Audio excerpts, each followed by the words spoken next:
Good evening, Cayman. Good evening, world. You're tuned in to Real Talk, Love and Lies, the late night space where we put love, sex, lies, and all the messy in between on the table without the fake perfection. I'm your host, Alfred and Matilda. We're not therapists, we're not relationship gurus, just people with a mic, some life experience, and a big curiosity about why we love the way we do. And as always, our real co hosts are you, the listeners. Your stories, your dilemmas, your voice notes, your Alfred, don't call my name on air. That's what shapes this show. If you're new here, this is where we talk about honesty, about relationships and betrayal, laugh so we don't cry, and ask the questions most people only whisper about in group chats. So get comfortable, plug in your headphones, or turn the volume down low if the kids are still awake. This is Real Talk, Love and Lies with Alfred and Matilda, and we're just getting started. Hi, good evening, everyone. Hi, Alfred. Hi, Tilda. I am looking for my microphone, so I'm just using my computer mic for the minute, but I know we have a couple of things to talk about while I look, right? Yeah. Thanks. I'm a hot mess today, okay? So just bear with me. My voice is going again, and it's been up and down for listen, this flu season has been horrific for the people in my life. So I Wow. don't know, I don't know how you're doing over there, but boy, it rough. Mm. Well, tonight's episode includes discussion of sexual assault, sexual harassment, grooming, coercive control, physical violence, and drugging slash alleged drug facilitated assault, as portrayed in a Netflix documentary and related public reporting. Now, we know that these topics can be distressing, so Tilda and we advise listener discretion. If this content is too heavy for you right now, please do take care of yourself first, pause, skip this episode, or come back when you feel ready. Just a quick disclaimer: Real Talk Love and Lies is a documentary show. We are discussing themes raised in a public documentary and wider public conversation. We are not investigators and we are not making findings of fact. Some matters discussed involved allegations which may be disputed, and nothing we say should be taken as proof of wrongdoing. We're not providing legal, medical, or psychological advice. We also ask our audience no naming private individuals, no doxing, and no spreading unverified claims in the comments. We can talk about culture, consent, power, and accountability without turning this into rumor radio. But if you or someone you know is affected by sexual violence or abuse and needs support in Cayman, you can contact the Cayman Islands Crisis Center 24-hour line at 943-2422. If you're in immediate danger, please call 911.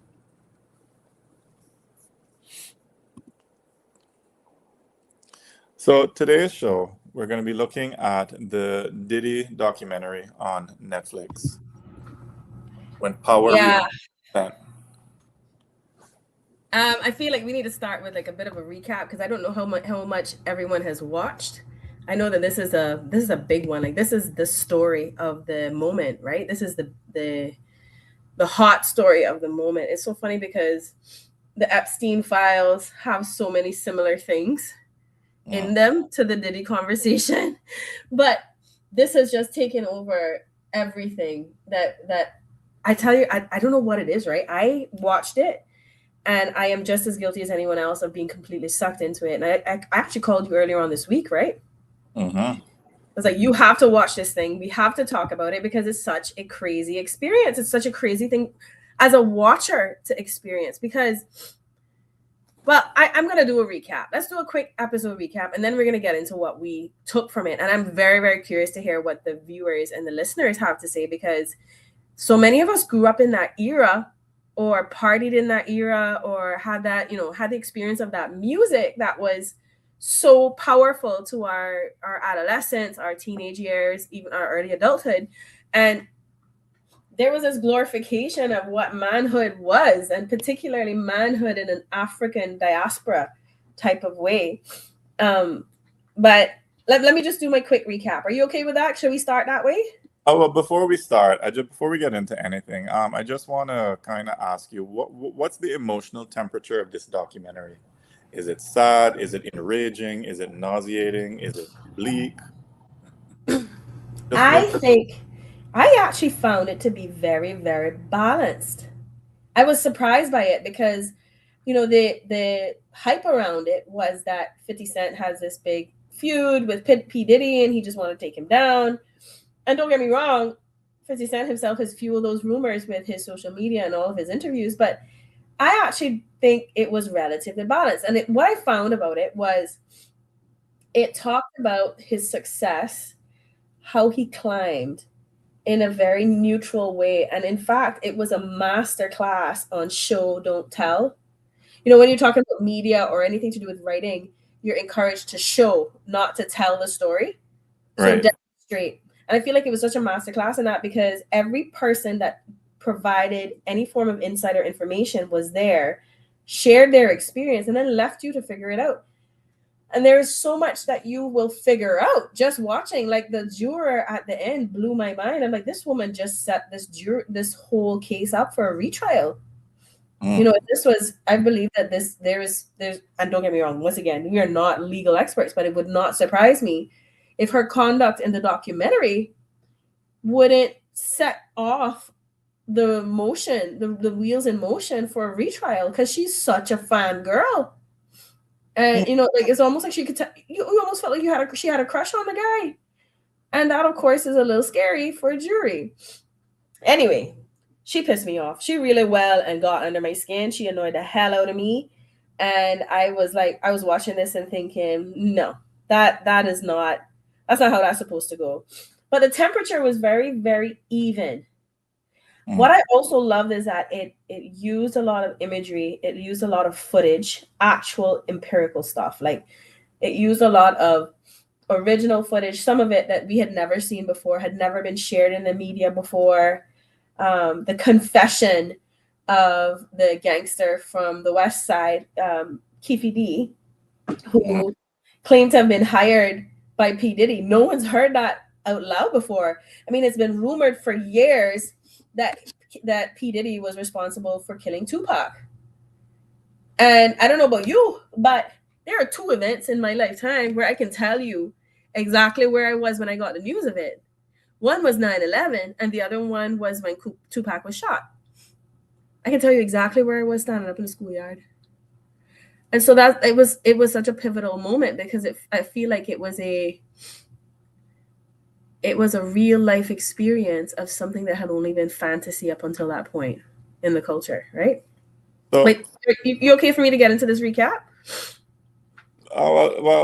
just one more question is like for those who, because you talked about the judge fangirling, right? Like who The jury, the juror. the juror. So, talking about fangirling, right? Who is this episode really for tonight? Is it for the casual viewer, the hip hop fan, the survivor, or the person who's still in denial?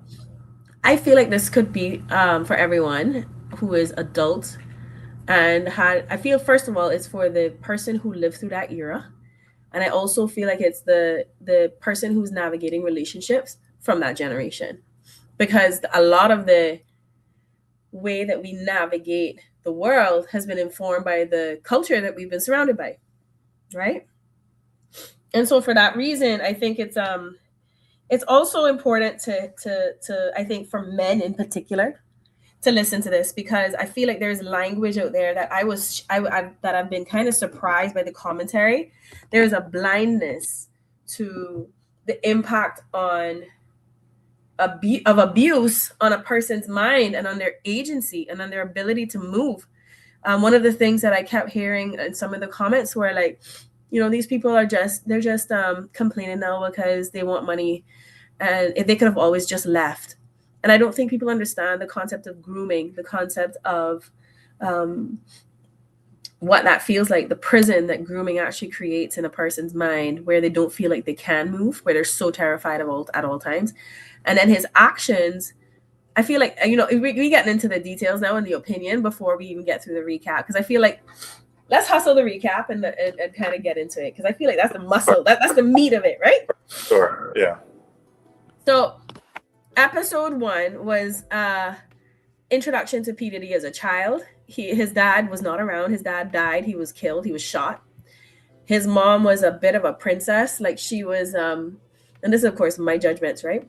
You getting the you're getting the Matilda remake, right? So she was like, expensive wigs and lots of makeup. And so P. Diddy actually describes himself as attending his father's funeral as a toddler in chinchilla, right? So she was very much about appearances.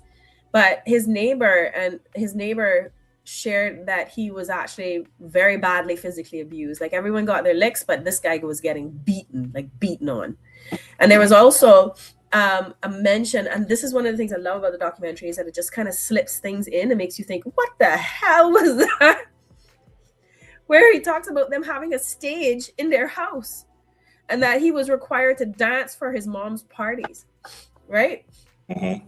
But then there was like that other appearance thing. There was something else around appearances where you saw him as a private school boy who went to like a private school. This is not a black school. He was what's that? I think it was a Catholic school he went to. Yeah, it was a Catholic school. And so he developed this ability to code switch. This is my interpretation. He developed this demeanor that he would have in the wider world, and then he had his hip-hop demeanor, which was completely different. And so you actually could see it in his interviews when he would go on like things like Ellen DeGeneres and stuff like that. And his tone is like super like non-threatening, et cetera, et cetera. And then some of his actions internally were just like all hardcore gangster. One of the things that was really important to me was that his friend from childhood was saying when they both went to work at Uptown Records as young people, he was like, he would do absolutely anything for Andre Harrell. Like, so he would like run down the block and come back and to get the man. I think it was like cheesecake or something like that, right? So he was always like making himself indispensable. But when the CEO took a liking to him, they had to build him up to be cool because he was not naturally cool. So just to be clear, Andre Harrell is he was CEO of Uptown Records. So okay. Uptown Records is where he started out before he started his own label. Right? So there was a question there as well, as to whether or not he groomed him as well. Like whether or not Andre groomed Puff Daddy, Sean Combs. Anyway, it all culminates in this event where he becomes this promoter because he's working at Uptown Records, but he's also like hustling to make money because he's all about the money. So he becomes this promoter and promotes this basketball game at City College. And at the basketball game, it was so poorly organized that there was a crash and 9 people died. Right. But then he rocketed to fame from that event. And that was small town fame. Like he rocketed to fame from that event. And he was in this really weird place where you could tell where he wanted to go. Right. But then he was hiding from, so let me back up. 9 people died in a stampede at this event that he organized. He then, not long after that, left Uptown Records and started Bad Boy Records. And he was like signing big artists. Like he signed that's when I think he signed Biggie, right? Biggie Small. Famous guy who passed away. We're going to get to that in a minute. But Biggie was like the face of his label. And he put his company, 75% of his company, in the name of his mother to avoid claimants from the City College stampede coming after him for money in the future.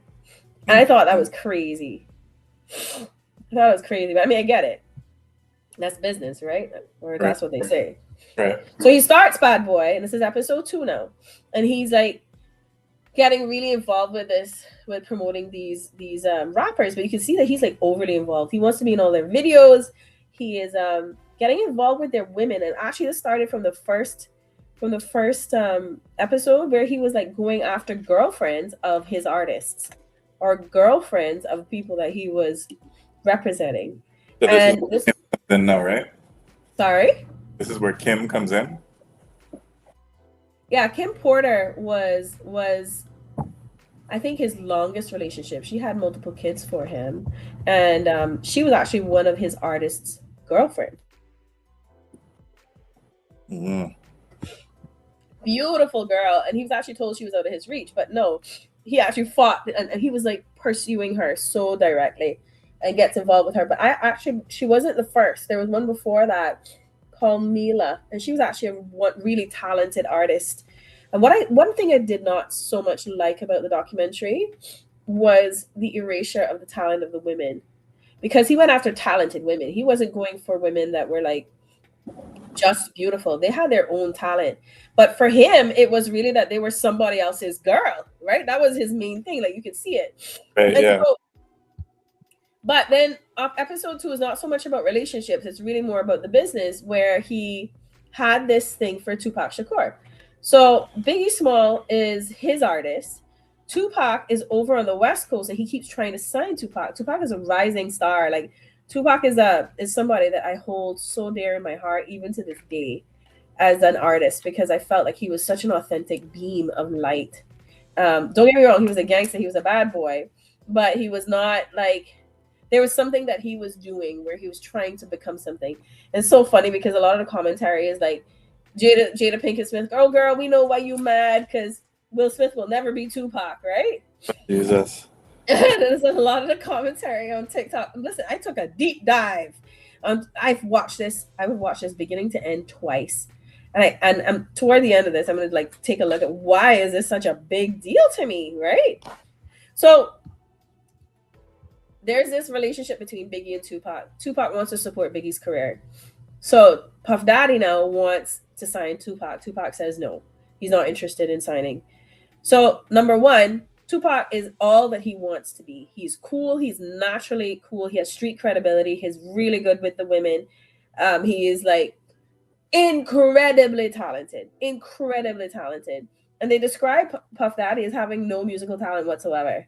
Can So I he just stick it in here? Because riding the coattails. Go ahead, say it. I have to stick this in about Tupac, right? What a lot of people don't know about Tupac was actually a drama kid in school. And Tupac was He actually was. Shakespeare and that kind of thing. So even though he was a gangster and yeah, he was actually very educated, very literate, and very, very expressive. And I think that's what led to his success in his career in hip hop. I think his authenticity was part of it too. Like you can just Yeah, look at him and know that this man needs to do something in the world. Like there's a place for him in the world, right? But I so in this episode now ends with um Diddy sets up Tupac to get shot in New York. And he's not actually accused of it, but it is implied in the documentary.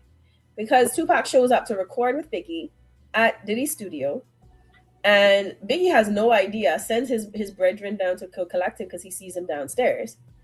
And the little guy that goes downstairs is held at gunpoint and told to get back in the elevator, and they shoot Tupac 5 times outside the door. Right? So of course Tupac thinks that Biggie has set him up to be shot. He then goes to prison because of some rape charge, which was also questionable or questioned, not necessarily questionable, but we're going to get to that, questioning victims, right? And he actually like ends up in prison, comes out of prison, and starts recording with Suge Knight, who is the West Coast version of Diddy. Because Suge Knight, he was portrayed as a really great guy in the show, but he was a gangster. He was no question about it. He was a blood, right? So he was an interesting guy. They now end up in this situation. I'm just storytelling this right now because this is like, and this is my version. This is my interpretation of what I picked up, as well as what I picked up from the press around it. Right. In the end, Tupac gets shot. It really suggests, this entire episode suggests that Tupac was set up to be shot by Puff Daddy. There was a Crip who actually confessed to the FBI, and it's the recording of that is in the documentary, which blew my mind. I have no idea how these guys got hold of it, but they got hold of some stuff to put this documentary together. He gets shot, and then the beef, like he passes away, and then the beef really goes crazy. So now we're on episode 3. We haven't even gotten to the relationship stuff yet, but somewhat, right? right. So he uses, I believe, the way I interpret what they describe is that Biggie was used as a human shield for his ego to grow and put a face forward of not being afraid of this East West drama. So 6 months after Tupac is shot, they had been warned not to go to the West Coast, and yet he packs up Biggie and takes him to the West Coast. And then Biggie was supposed to get on a flight the night after performing, and he was not. He told him to cancel the flight. He needs to come to this party. And that night, Biggie gets shot. And that's when Puff Daddy actually really rises to fame, because now Biggie, these two powerful faces at the front of hip hop and rap, really, it was really rap at that time. It wasn't even really hip hop. We're now out of the way. He steps into the vacuum and offers to say, he says that he's going to have the biggest funeral ever in the history of New York for Biggie. Does this funeral and then charges Biggie's estate for it, right? So now we get to episode 4, which is the last episode, and this is where the actual sexual stuff comes in, and the relationship stuff comes in. But all along, he's had relationships with a man by the name of, oh gosh, what is his name? Kirk Burroughs. Kirk Burroughs was his close friend from Uptown Records, who went with him to start Bad Boy. It looks like Kirk Burroughs did a lot of the organization. And one of the things that was notable in the first episodes was that he said my friend was starting to change. I could see he was changing.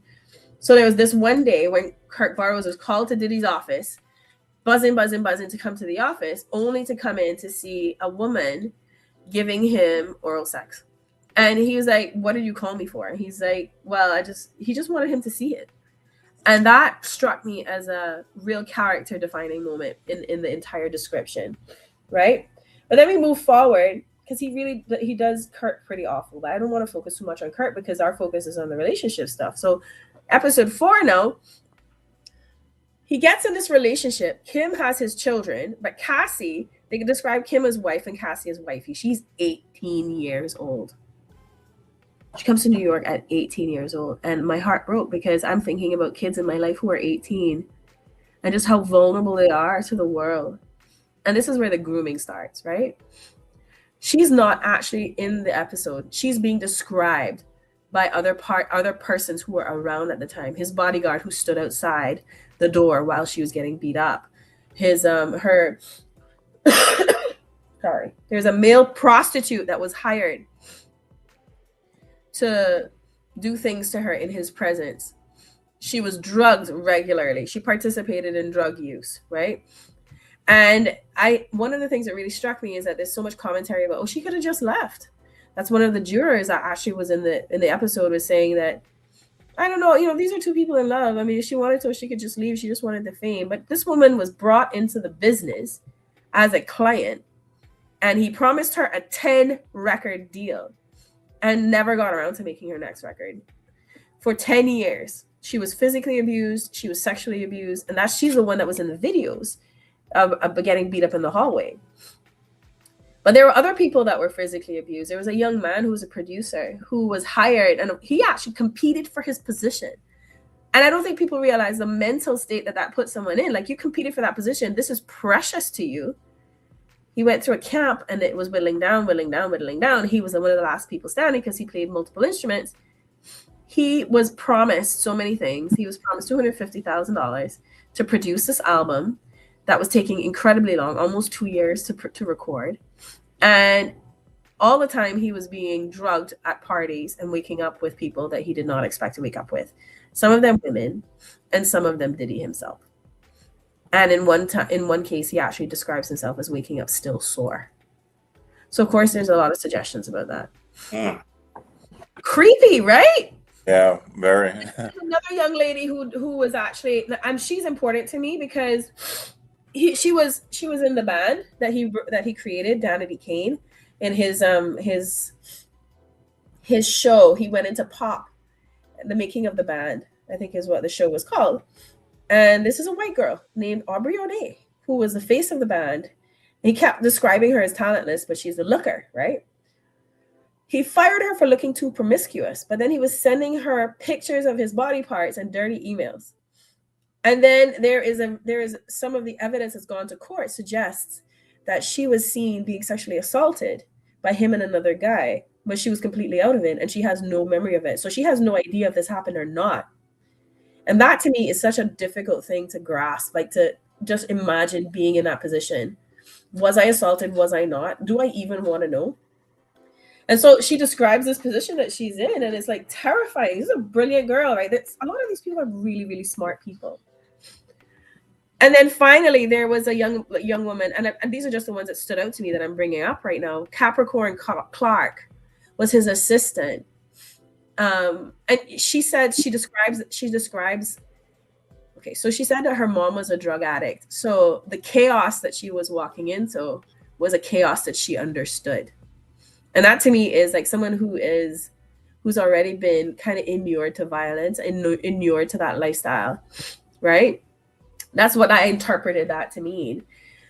He actually kidnaps her to go and chase down Cassie's new boyfriend, go to his house, the one that he allegedly blew up his car, Kid Cudi, with a gun to go and kill this guy, and calls Cassie up to say, Cassie, if you don't show up, he's gonna kill me, right? And she describes being threatened to be killed on her first day because of her relationships. Cassie shows up and gets beaten by Puff Daddy. Shows up to rescue her friend and gets beaten. So at the end of it, there's so much to the footage. There's so much to layers to this. But the sexual stuff is the stuff that, of course, we're focusing on Love and Lies. Because there's a lot of love discussion and there's a lot of lies. This man was surrounded by people who either loved him and respected him and were loyal to him, but were being really badly treated, or they were there because they were in a business relationship with him and he promised them things that they never got, right? And so I came out of that with a bunch of lessons. But before that, so that's like the end of my recap. Okay. Yeah. So a lot. Say that again. I know that was a lot, but what did you get from that? Because it's like, I know you started it, but did you finish it? Well, I mean, I was watching it, and and in listening to your recap, I had some questions, for the anybody who really watched the documentary. I mean, do you think that this story is presented as an explanation, an excuse, or a warning?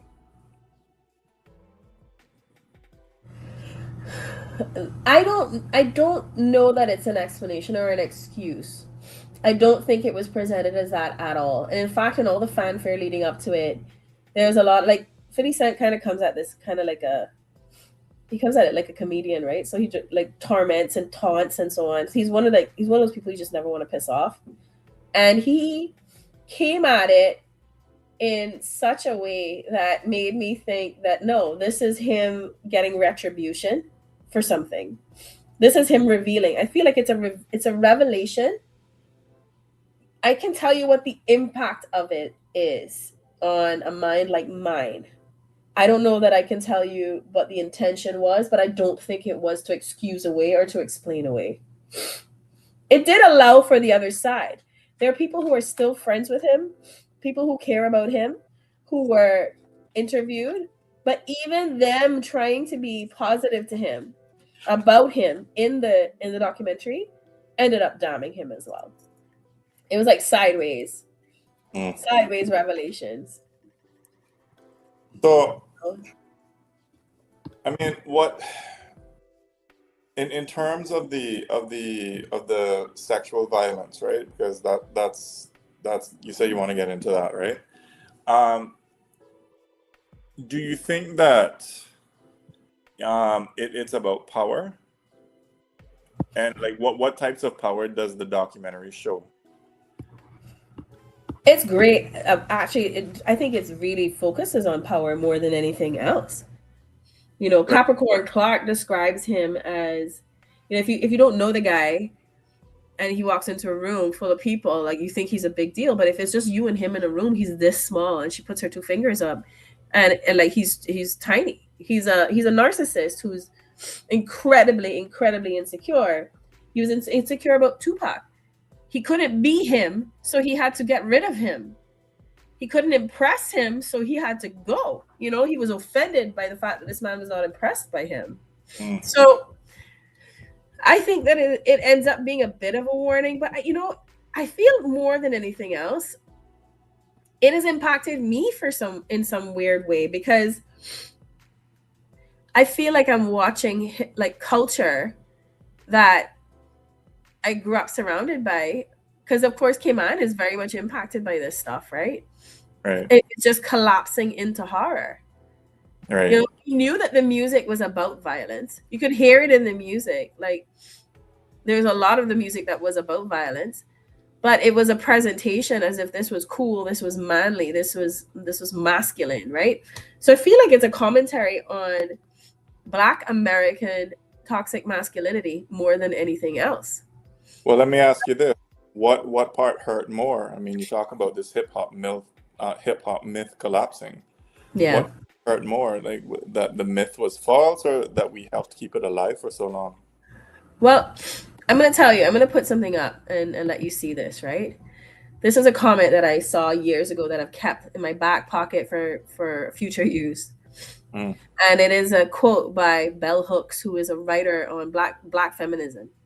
And she says, many Black men with hostility toward the white male power structure are often eager to gain access to that power. Their expressions of rage are less a critique of the white patriarchal social order and more a reaction to not being allowed full participation in the power game. Mm. Right?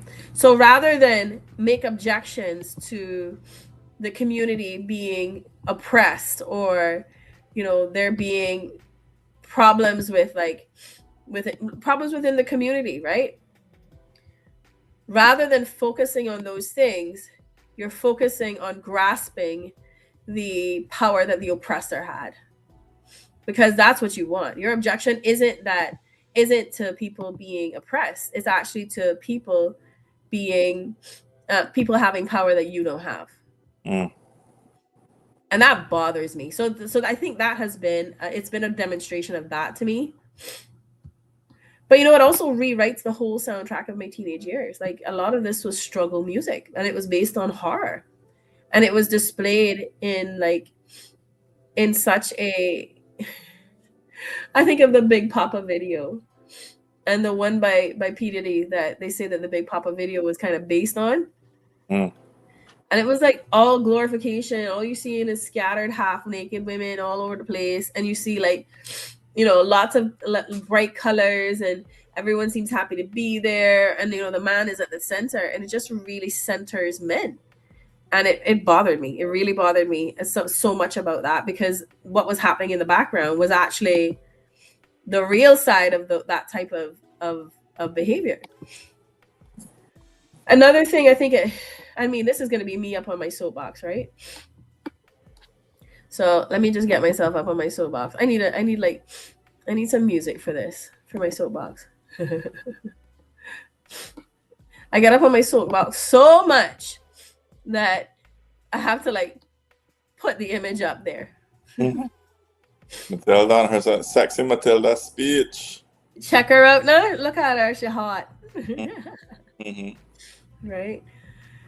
One of the things that I really did, the lessons that I took away from it, is that sexual violence is not a sexual orientation. It comes out of a desire to take power away from someone. He was accused of sexually violating his business partner, a man, the women that came through his record label. No one was safe. No one was safe. And there are people that are not even sure whether they were victims or not. It is such a mind, like, I can't cuss that hard online. That's a little too much. But, you know, it's such a mind scramble just to think about that. Like, I don't even know if it was assaulted, you know? What's that? I said it is after hours. It is a late show. So if you want to express yourself, it's a bit of a mind fuck. It really is, because you're like, can you imagine not knowing if you're one of the victims and someone says that they think you are? God have mercy. But you know, another thing that I took out of it too is that childhood creates monsters. Like, you can trace all of his behavior back to what his mother put him through. But it's not an excuse. It's not an excuse either, because it's a matter of character. There are people that come from those backgrounds and choose to come outside of it. But So no, he actually idealized people that were horrific. Hide your kids, hide your wife. hide your kids, hide your wife. So I have to ask you a question though. Uh-huh. At what point, because you brought up childhood creating monsters, at what point does empathy for a child become dangerous sympathy for the adult? Because we saw what it was when everybody, Bad Boys for Life and P Diddy, and people idolized Diddy and people wanted to be around. This was before all of this came out. At what point does the empathy for a child become dangerous sympathy for the adult? I think the empathy for a child becomes dangerous sympathy for the adult when it removes accountability from the child for making choices of their own. Mm. That's my opinion. And there's I feel like, we like to put these things in opposition, but two things can be true. Two things can be true at the same time. This man was clearly a victim of major abuse at home, but he was also the child of a gangster who wanted to be a gangster. Like, his dad was shot because he was a gangster. That's the description. At least that's the way he was described to his son. Right? Mm-hmm. But if I go up on my soapbox for one thing, and one thing that I just need to make sure that I hold up in the air as my number one thing, is that grooming creates a mental prison. There is a myth that you could have just left. Why didn't she leave? Why didn't Cassie leave? Like, Cassie tried to leave, and he blew up her boyfriend's car. Cassie tried to leave, and he beat her up at the elevator. Cassie tried to leave, and he threatened to kill Capricorn Clark. Right? So there's a myth of you could have just left, and then every time she tried to leave, she came back and then reversed her attempt to leave by appeasing. And you see it in emails where she was talking, like, she was going back and forth with him. That's another thing. He was so creepy with his communication. This man was sending voice notes to his producer. Oh, I miss you with those cute little hats. I was like, oh my God. This is like, I would be uncomfortable with that, much less this man that is has kids and is there for his career to take off. He would send emails to Aubrey O'Day about masturbating and how she needs to submit to him. Right? So just to be clear for the listening audience, I mean, because you mentioned a mental prison, describe what that mental prison in plain terms looks like. What are the bars made of? I'm gonna look this up.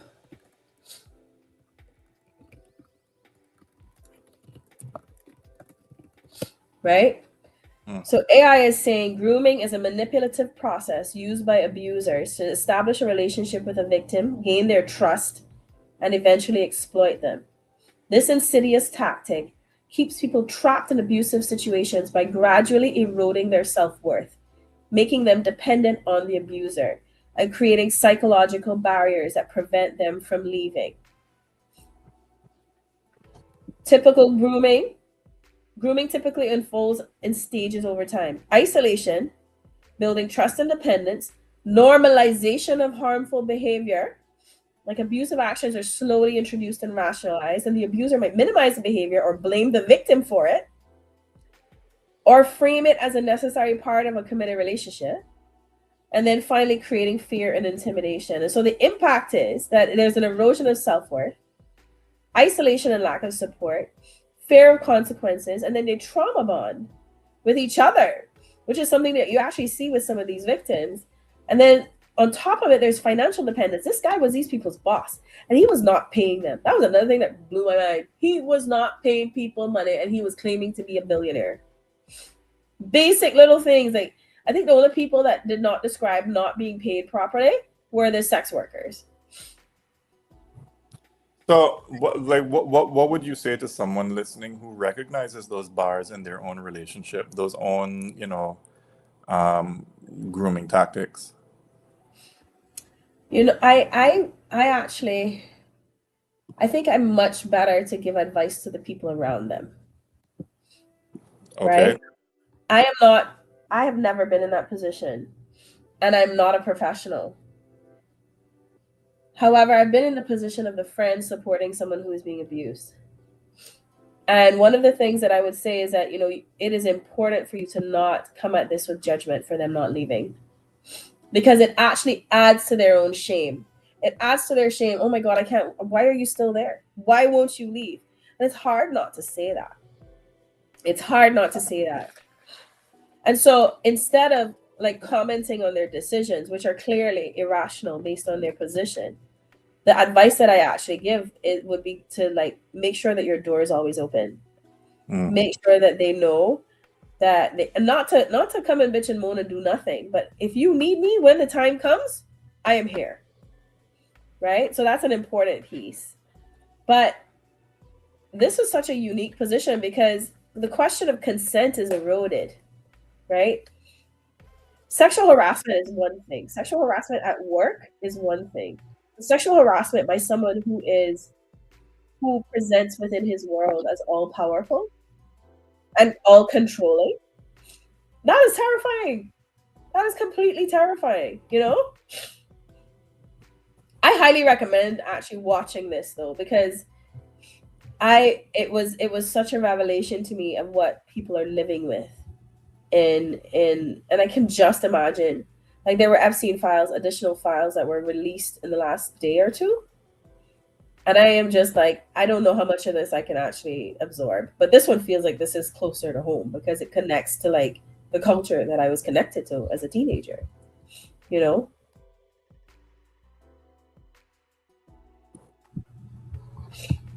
But one of the things I did not like as well was the discussion around like, this is just how business is. This is how the business is. This is the gatekeepers. And it terrifies me because when you think about,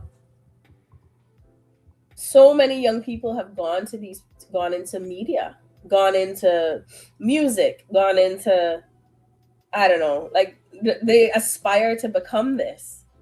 You know, these people have been put up as gods of our time. And it's kind of scary that that's the gatekeeper to your success in life and they're just gonna sexually assault you to get where they want to go. It really blew my mind. It really blew my mind. So that's my soapbox. Oh, there's one last thing. So we know I talked about grooming and how grooming actually erodes the self-worth of a person and it keeps them in an abusive situation. So, you know, I was so annoyed with the jurors. One of them was like, oh, she could have just left. And I was so annoyed because it was such a erasure of the psychological facts of what happens in these types of situations. But one of the things that I realized that this guy Kirk Burroughs has been receiving so much positive support because of he was actually the biggest and probably the earliest victim of Puff Daddy when it comes to physical abuse, when it comes to financial abuse, and he also made it really clear that he was also sexually abused. Right, this was his business partner. Bad Boy Records could not have taken off without him, and he was the first person to stand up when Biggie Smalls died. Puff Daddy attempted to rewrite his contract so that he would not be paid.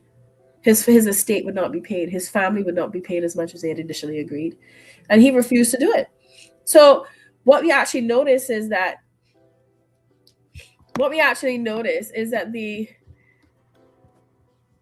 the people who are victims don't find it in themselves to stand up for themselves, but they find it in themselves to stand up for somebody else.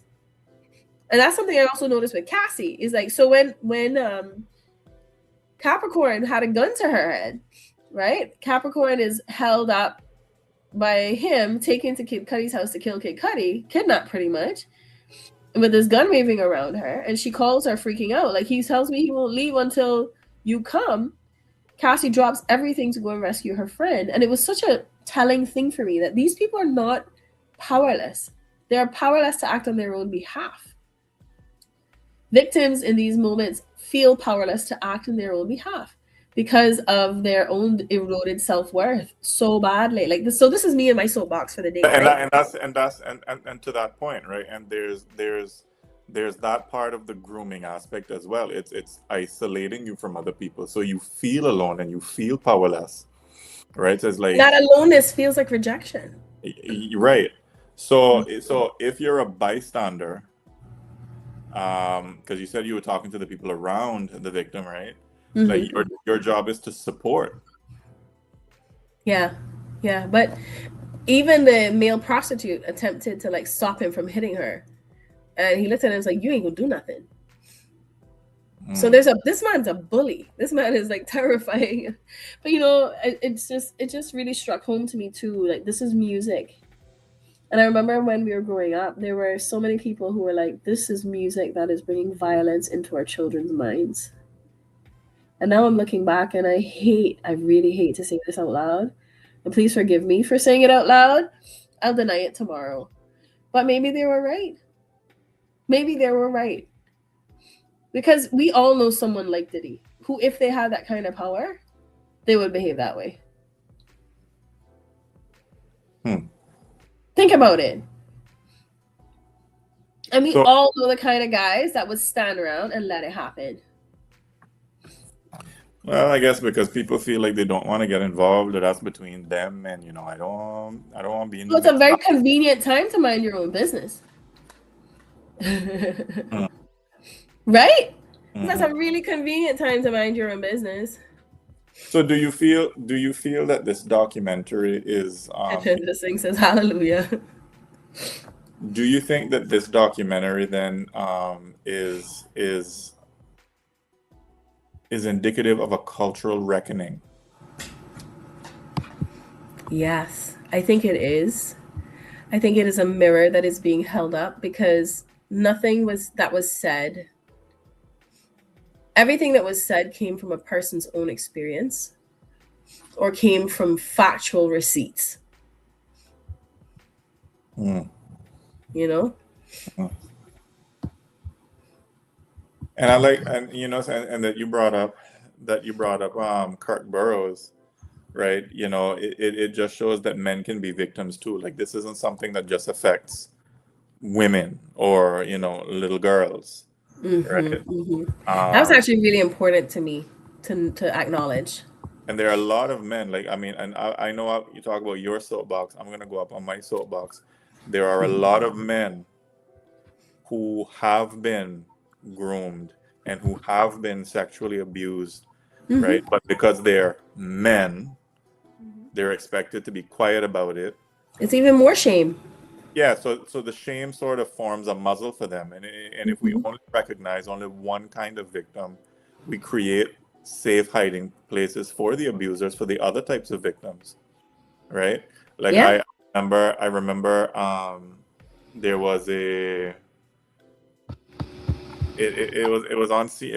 was on Mall Road about an incident of sexual abuse in the jails here, and I remember going through the comments and reading the comments and being absolutely disgusted by what I was reading. I mean, there were people who, well, you better don't drop the soap. Oh well, well, I guess he deserved it. Well, I guess that's what they're doing, and it was just like no wonder men don't want to come forward. So imagine now a guy who has been through that and reading these types of comments being made about an alleged rape that happened in jail. I mean, rape is rape no matter who it happens to, right? Mm-hmm. But now seeing this, like, okay, well, if I talk up, my masculinity is now called into question, or I must have wanted it. I should have fought him off there's there's so much shame around this thing, especially for men. So I mean, I commend Kirk Burroughs He for wasn't the only one. And you know, the young man named Rod, a little Rod, was being so badly attacked online because like he's there for the money. I'm like, the man was there to do his job. And he was waking up having been drugged. There was so little compassion for him in some of the comments online. And I was really blown away by that because I cannot imagine what he's dealing with right now. Like God bless him. Like I have such a special place in my heart for him because this is a young man. who was also vulnerable and had a dream. And these are people who have dreams, who want to create, who are incredibly talented. This is some of the cream of the cream of the cream of talent. Mm. And you know, there are a few people that were missing from this that have been kind of notable absences. One was Justin Bieber, and another was Usher. Okay. Both of whom had relationships with P. Diddy when they were very young. And All right. To be right, clear, say relationship, you mean just like relationship? professional relationship. Okay. Good. Good. They Good. were represented by him, right? Hmm. And there is, I mean, there's a lot of rumor around them. There's also a notable absence of Lil Kim, who was involved with Bad Boy, and also a very little said around Kim Porter, who was they suggested that she might have been murdered. Like there's actually so many people that have died around this man, either from a heart attack, which could easily have been a heart attack given the amount of drug use around him, but there's also been so much hushed up as well, because there's a weird incident that was described about him shooting someone in the bathroom and just leaving the body there. Someone will clean it up. And it's like the lawlessness of this, and it made me really sad because these are the descendants of people who were enslaved, right? As are we. Mm.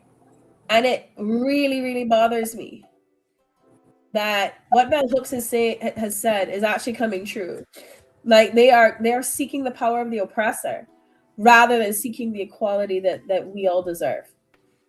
And it bothers me so much. And it's like this has been haunting me, and it's making me actually go back and listen to all of my Tupac music, because Tupac said it. He said all of this stuff in his music, and we all just thought it was for the, you know, today we would say for the gram, but and you know it was just for the music. It wasn't for the music. He's actually a lot. I'm listening now to Tupac and actually hearing a whole lot more. Hit 'Em Up has actually probably been replayed more in the last couple of weeks than any other time after he passed away, you know. It was a hell of a time. It was a hell of a thing to watch because it was so disturbing. It is so impactful. It is so demonstrative. It was incredibly well done. And by the way, I should say this, right? They have trigger warnings before the episodes that have actual violence in them, but it was not the most graphic of documentaries, and I had expected it to be graphic. So if you have problems with graphic video, right? I don't know that there is a little bit of stuff in there, but I was actually really surprised. I was really surprised. You really mostly saw the aftermath. The most violent thing that you actually saw was Cassie being beat up in the corridor of the hotel, which was actually viral online before they went to court. So yeah, it's a lot. It's a lot to process. I think we're facing a reckoning now, because I do believe that type of masculinity, that view of masculinity, has come into our own culture. I mean, we see it with our politicians. You know, not just our politicians. I don't mean just Cayman politicians. I mean the Caribbean. I mean also the U.S. But there is a abuse of people with impunity that is sexual in nature, but truly about power and about taking the power from someone else, rather than creating something in your life that adds to your own power. You have to destroy someone else's. That makes you a very, very, very small person. So my question to you with that now is, why do you think sex has to be the vehicle for that? You know, this is something that I studied back in college, and we looked at sexual violence as the inadequacy of rape laws. We looked at sexual violence being used in war. It is one of the most violating forms of harm you can do to a person, because you are invading the one thing that is sacred and sacrosanct to them, and that is their body. Mm. I compare it to an earthquake. You know, like you're always kind of weirded out for a few days after an earthquake. You get hit with anxiety because the one thing that you trust in this world is that the ground is beneath you. And if the ground starts to move, then what can you trust? Mm. Right? In the same way, if your body, you're told that your body is yours. This is your gift. This is your Your vehicle. body is It your is you. temple. It's your It is temple. you. Yeah, it's your temple. Right? We've always grown up hearing that. Yeah. And then it's violated, right? And then it is invaded. It's an invasion. And it leaves behind so much mental anguish because did I attract it? Is there something? The first thing a victim often does is question, like, was this me? Did I deserve this? Mm. And if they land on an answer of yes, or not a solid no, that can eat away at their self-esteem, their self-respect, and you start to see so much harm come out of that. And you see it in children who have been abused. And it It's goes a back to frightening that. thing. Sorry, go ahead. No, it's a frightening thing. That's all I had to say. Oh, no, but it goes. If you could pull up back that quote by Bell Hooks, right? You know, talking about power structure and then wanting to gain access to that power. We see that with grooming and with sexual abuse and sexual assault is, you know, like the abused eventually becomes the abuser. Yeah, and can I tell you something else, right? I'm gonna Sure. throw this out there just because this is very, very fringe. This is somewhere on my TikTok, right? There was someone who spoke to what she called destiny swapping. So you can't become this thing that you want to be, so you steal it from someone who could be it. And it was actually like a form of witchcraft. And some of the things that this guy did in his freak offs. So, for instance, and I'm really sorry to gross anyone up. Trigger warning before I say this, but he would collect the baby juice of the male prostitute after he was finished doing what he was doing to his partner, and he would keep it. And he asked him, like, "What are you doing with my stuff?" And he said some weird stuff, like he'd make her drink it, he would do all this other stuff, right? But in root work and in voodoo, in like Haitian voodoo, which I'm gonna come right back to, and in obia, and in any form of witchcraft, body fluids are very, very powerful. Body fluids are something that are used to like affect significant ritual, right? So it's a creepy thought. But once again, this was such a good exercise of show don't tell. They didn't say that. Someone on TikTok saw it, noticed it, and were like, "Oh, that's some creepy stuff. This man is actually doing like destiny trading," which was super creepy. But I'm gonna come right back to it. One last thing before, because I know we have to wrap this thing up, right? And thank you guys for tuning in today. But one last thing, he has a tattoo of Erzeli Dantor, who is a voodoo goddess or Loa, on his back. And Erzeli Dantor is a protector of women, protector of women who are victims. And it's crazy that this man tattooed this thing onto his back. So of course, all of the voodoo practitioners or all of the Caribbean Haitians and so on are like, "Oh, this guy set himself up for this. Like, you put her on your back and you expect to escape her her wrath." So it's like there's some creepy like fringe stuff that were going on as well. It just reminds me of like the Illuminati rumors that were going around many years ago. But I know we have to wrap up, bro. But you know, I could talk about this for a while. I'm still not out from under it. I'm watching it so like I'm still like looking at all the social media and stuff about it because it rough. It is so rough. Yeah, I can imagine. Well, tonight, for all our listeners, thank you so much for tuning in tonight. Tonight wasn't about gossip, and it wasn't about, you know, picking a side. It was about facing something a lot of us don't want to admit, that, you know, power can make people dangerous, and it can make the rest of us quiet. If you listened tonight and felt your stomach turn, that reaction that you're feeling is information.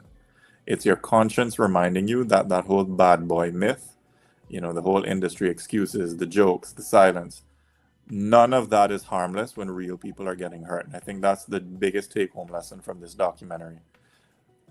So here's what we're going to leave you with tonight. Stop asking questions like, why didn't they leave? And start asking, what made it unsafe? And what would support have looked like for all these victims? Stop calling exploitation just business, and stop protecting reputations more than you protect people.